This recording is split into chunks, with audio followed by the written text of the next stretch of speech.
सभी यूपीएससी के छात्र हैं और यूपीएससी ने हमें तकलीफ नहीं दी है, यूपीएससी ने हमारे साथ धोखा किया है। आंसर की गलत बता रखा है जनाब। 1 2 3 4 5 6 7 आंसर के प्रूफ लेके बैठा हुआ हूँ मैं। गवर्नमेंट डेटा निकाला है और आंसर्स गलत आ रहे हैं। इसके बाद हमने 2022 और 2021 का भी एनालाइज किया, उसमें भी 3-4 मिस्टेक्स निकल के आ रही है, पर आज तक उन पर ध्यान नहीं दिया गया। बैठ नहीं रहे हैं, अब छात्र उतर रहे हैं सड़कों पे और सड़कों पे उतरेंगे तो फिर हंगामा होगा, बस यही हम कहते हैं कि इनमें कोई फार्मूला नहीं लगने वाला है, तो हमने उसको मैनुअली सॉल्व करके देखा बिना किसी फार्मूला के यूज़ किए। उसको कम से कम 7 से 8 मिनट लग रहे हैं सॉल्व करने में एक सवाल को, और ऐसे कम से कम 25 से 30 सवाल है। आप बताइए क्या 2 घंटे के टाइम में वो चीज़ मैनेजेबल है? अगर मांगे नहीं माने जाती है तो हम लोग सड़क पे उतर रहे हैं, हम लोग आंदोलन शुरू करेंगे, हम लोग आंदोलन शुरू करेंगे। मेरे पीछे आप देख सकते हैं जो तमाम यहाँ पर युवा खड़े हैं, वो युवा सब यूपीएससी के छात्र हैं।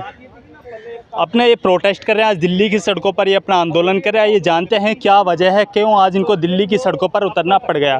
क्या नाम है आपका? जी मेरा नाम मनोज है। आज क्यों आपको दिल्ली की सड़कों पर आना पड़ गया? देखिए, सड़कों पे आने के लिए सिंपल सी बात है कि घर से आप अपने कंफर्ट जोन से बाहर तभी निकलते हो, सड़कों पे आप तभी आते हो जब आपके अंदर तकलीफ़ होती है, आपको तकलीफ़ पहुंचती है।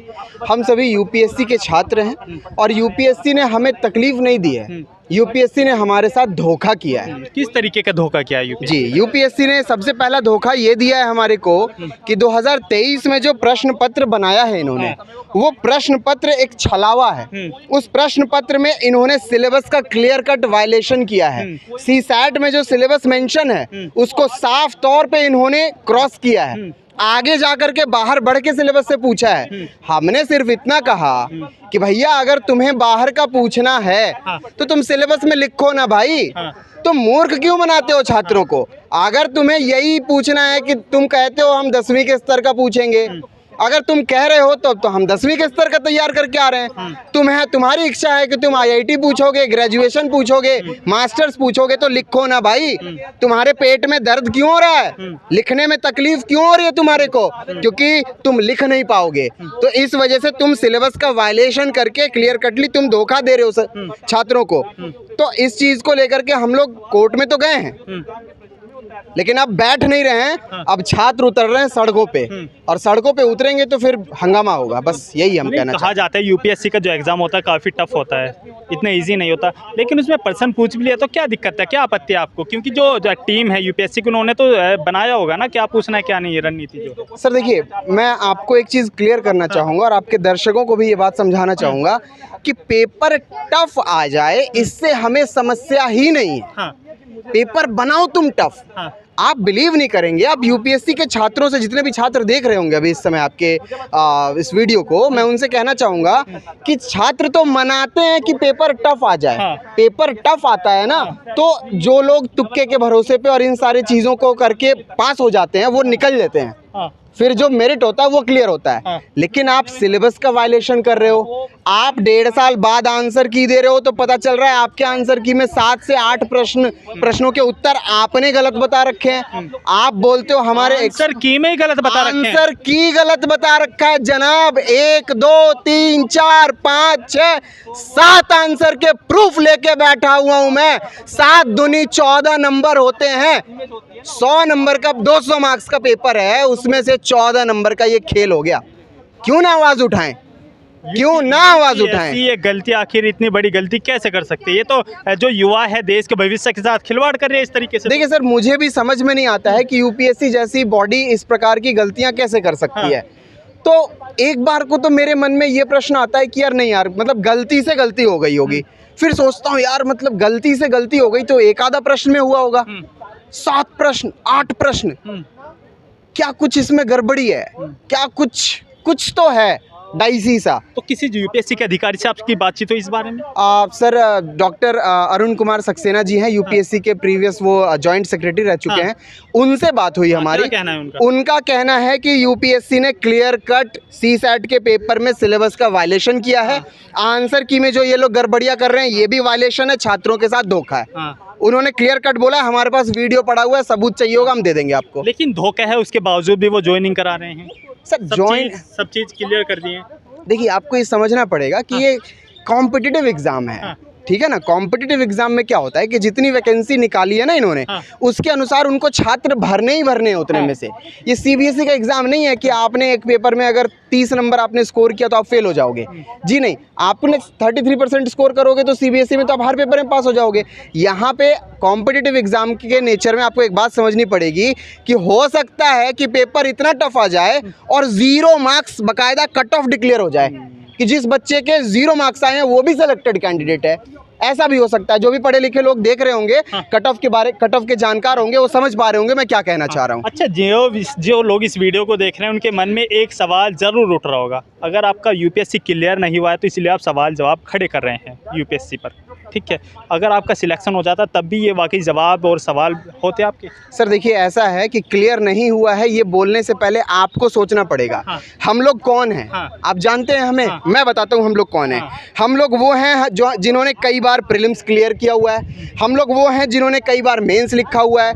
हम लोग वो हैं जिन्होंने कई बार इंटरव्यू दिया हुआ है। हमारा ये कहना है कि भाई हमें पता है साल भर में 1000 वैकेंसी आएगी, 700 वैकेंसी आएगी, 600 आएगी, हम उसके लिए फाइट कर रहे हैं ऑल इंडिया लेवल पे। लेकिन हम ये कह रहे हैं कि अगर आपको पेपर से हमें बाहर करना है तो आप फेयर कंपटीशन के थ्रू बाहर करो। आपका कंपटीशन अनफेयर नहीं होना चाहिए। वहां पे गड़बड़ी है, हम इसलिए सवाल उठा रहे हैं। सवाल उठा रहे हैं जी। अच्छा, आपकी अगर मांगे नहीं माने जाते तो अगला कदम आपका क्या होगा? अगर मांगे नहीं माने जाती है तो हम लोग सड़क पे उतर रहे हैं। हम लोग आंदोलन शुरू करेंगे। हम लोग आंदोलन शुरू करेंगे। आपकी इस मुहिम से कितने लोग मतलब जुड़े हुए हैं, कितने युवा इसमें जुड़े हुए हैं जो आंदोलन आपका ये है? जी, टेलीग्राम पे हमारा एक ग्रुप है अनफेयर सीसैट 2023 करके। उस ग्रुप में 15,000 से ऊपर लोग जुड़ चुके हैं। सड़कों पे उतरने के लिए 1200 से 1500 लोग तैयार हैं। तैयार खड़े हैं। अच्छा, आपको विश्वास है सरकार इस वीडियो को देखने के बाद या जो आप सरकार को चिट्ठियाँ लिख रहे हैं आपकी आवाज़ सुनेगी? सर, मुझे ये लगता है कि जो देश का मुखिया जो हमारे प्रधानमंत्री जी हैं, उन तक ये लोग किसी षड्यंत्र के तहत बात पहुंचने ही नहीं दे रहे हैं। उन तक अगर बात पहुंचेगी तो हमारे प्रधानमंत्री युवाओं के प्रधानमंत्री हैं, वो तुरंत एक्शन लेंगे। उन तक बात पहुंचने ही नहीं दिया जा रहा है। इसीलिए मैं आपके दर्शकों से भी यही कहना चाहूँगा, आप लोगों से भी यही कहना चाहूँगा कि हमारी आवाज़ को प्रधानमंत्री जी तक पहुँचाया जाए।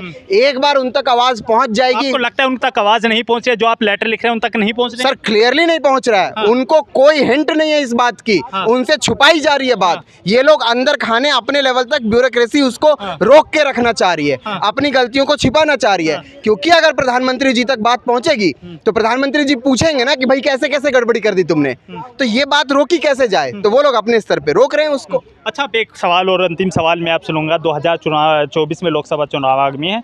अगर आपकी मांगे नहीं मानी जाती तो इसमें सरकार को खामियाजा भुगतना पड़ सकता है चुनावी? सर, इस विषय में बस यही कहना चाहूँगा कि फ़िलहाल तो छात्रों ने सिर्फ सड़क पे बैठने का मन बना लिया है। सड़क पे हम बैठेंगे, हमारी डिमांड नहीं मानी जाएगी तब तक हम नहीं उठेंगे।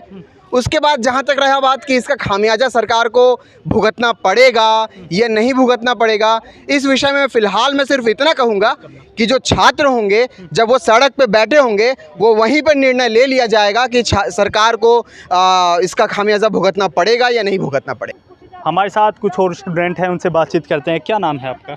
जी, मेरा नाम सावी है। हाँ, अच्छा, यूपीएससी में क्या खामियां हो गई आज आपको आंदोलन करना पड़ रहा है उसके खिलाफ?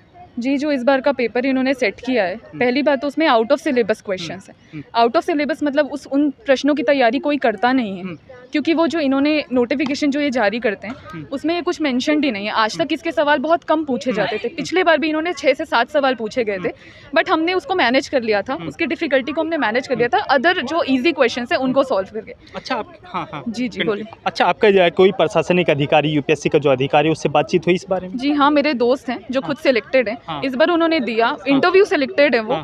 एक तो आईपीएस है, बट इस बार का प्रीलिम्स वो क्लियर नहीं कर पाया। तो अगर ये ऐसे बोलते हैं कि मतलब ये एक एप्टीट्यूड का पेपर होता है कि इसमें एक जो रिक्वायर्ड एप्टीट्यूड है वो बच्चे में होना चाहिए, उस बच्चे में तो वो है, तभी वो ये परीक्षा क्लियर करके आईपीएस बनाए। बट अगर इस बार वो प्रीलिम्स क्लियर नहीं कर पा रहे तो इसका मतलब हम ये नहीं कह सकते ना कि उसमें एप्टीट्यूड नहीं है। ये तो आपकी पेपर की कमी है जिसको आप मान भी नहीं रहे हैं। अगर आप आउट ऑफ सिलेबस क्वेश्चंस पूछ रहे हैं तो ये कितनी गलत चीज़ है अपने आप में। कोई बच्चा उसकी तैयारी कैसे करेगा? हम तो मैथ्स बैकग्राउंड है, हमसे तो फिर भी एक्सपेक्ट किया जा सकता है कि हम वो सवाल कर सकते हैं। कब से आप यूपीएससी की तैयारी कर रहे हैं? जी, मुझे 3 साल हो चुके हैं तैयारी करते। तो लेकिन हम सब अपने आप में बहुत, हम सीसेट को लेके ज़्यादा परेशान नहीं होते क्योंकि हमारा मैथ्स बैकग्राउंड है। बट अगर हम खुद से कंपेयर करें, जो बच्चे ह्यूमैनिटीज़ से आते हैं, जो बच्चे लिटरेचर से आते हैं, वो ये चीज़ कैसे कर पाएंगे? उनके लिए कितना डिफ़िकल्ट होने वाला है ये चीज़। अगर वो 15 से 16 क्वेश्चंस एक्चुअली हम जो जिस चीज़ पे काम कर रहे हैं, हम उन सवालों को मैनुअली सॉल्व, वो कहते हैं कि इनमें कोई फार्मूला नहीं लगने वाला है, तो हमने उसको मैनुअली सॉल्व करके देखा बिना किसी फार्मूला के यूज़ किए।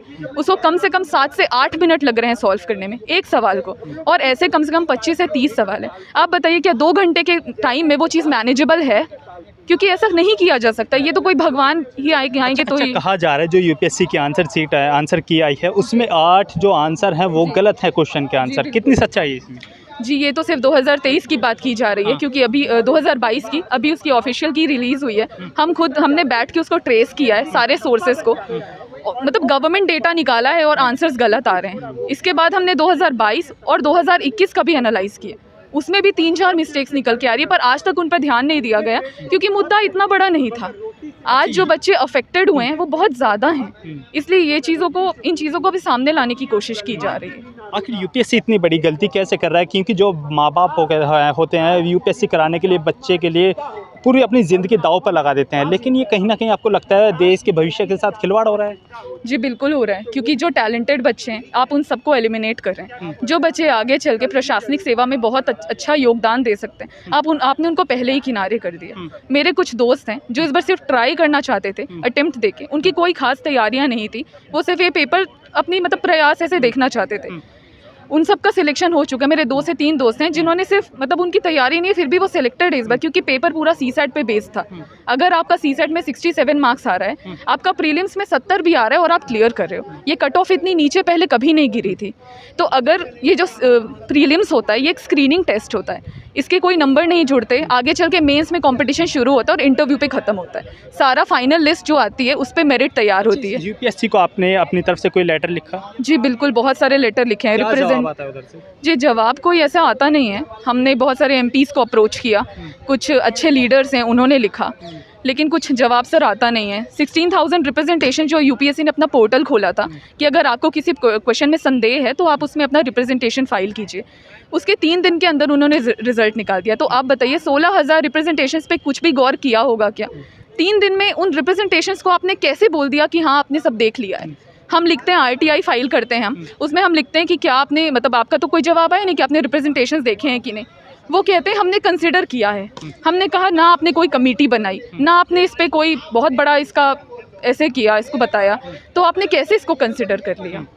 तो बस वही बात। अगर आपकी मांगे नहीं मानी जाती हैं, जितनी भी तमाम आपकी जो मुद्दे हैं, अगर सरकार उन पे संज्ञान नहीं लेते तो अगला कदम आपका क्या होगा?